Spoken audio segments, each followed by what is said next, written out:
রাত বাড়ছে, চোখে ঘুম নেই, সঙ্গে রয়েছে মাথার যন্ত্রণা।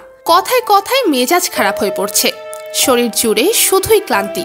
পাশে নেই জীবনের সবচেয়ে গুরুত্বপূর্ণ মানুষটি। তাই তো সেই প্রিয় মানুষটিকে দ্রুত বাড়ি ফেরার আর্জি অন্তঃসত্ত্বা স্ত্রীর।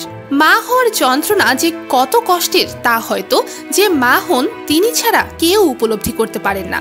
বলছি ৩৭ বছর বয়সী বলিউড অভিনেত্রী রিচা চাড্ডার কথা। বর্তমানে কথায় কথায় তার মেজাজ বিগড়ে যাচ্ছে।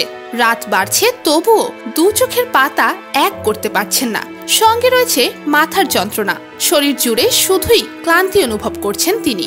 এভাবেই দিন কাটছে এই অভিনেত্রীর, কারণ কিছুদিন পর তার কোল জুড়ে আসতে চলেছে ছোট্ট ফুটফুটে সন্তান। সামাজিক যোগাযোগ মাধ্যমে একটি পোস্টে রিচা দর্শকদের সাথে তার বর্তমানের অনুভূতির কথা শেয়ার করেছেন। রিচা লিখেছেন, বিভিন্ন ধরনের শারীরিক সমস্যাকে সাথে নিয়ে বর্তমান সময় যন্ত্রণায় কাটলেও ভবিষ্যতের আনন্দের জন্য তিনি অপেক্ষা করছেন। আর এ সময়টাতে রিচা তার সবচেয়ে কাছের মানুষের অনুপস্থিতি অনুভব করছেন। সেটি আর কেউ নয়, তার সবচেয়ে কাছের মানুষ, তার স্বামী আলী ফজল। স্বামীর উদ্দেশ্যে রিচা লেখেন, তাড়াতাড়ি বাড়ি ফেরো, আমাদের অনেক কাজ আছে।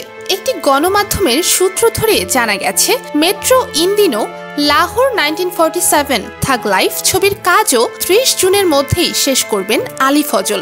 এরপর লম্বা পিতৃত্বকালীন ছুটিতে থাকবেন এই অভিনেতা।